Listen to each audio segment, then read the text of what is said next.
we square. So you square both sides, right? So we have the square of v is equal to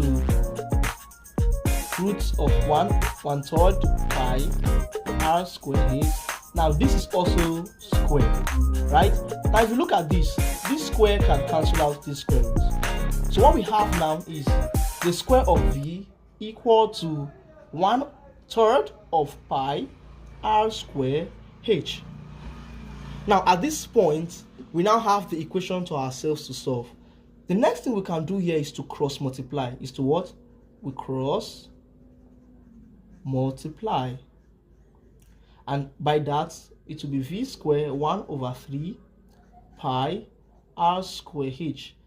This will multiply this, and this will multiply this. There's a 1 here.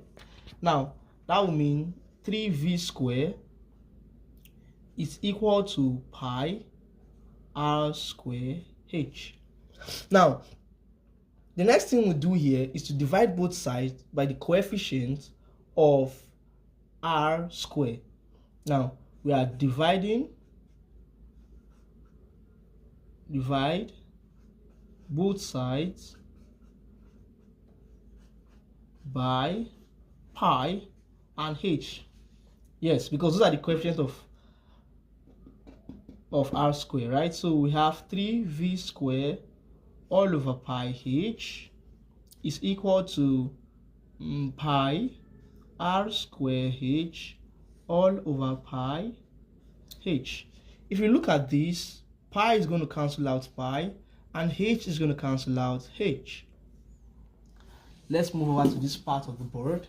So we are going to be left with r square equal to 3v square all over pi h. Now we're asked to make r the subject of the formula, not r square.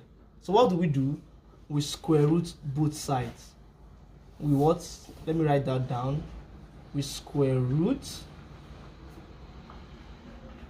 both sides.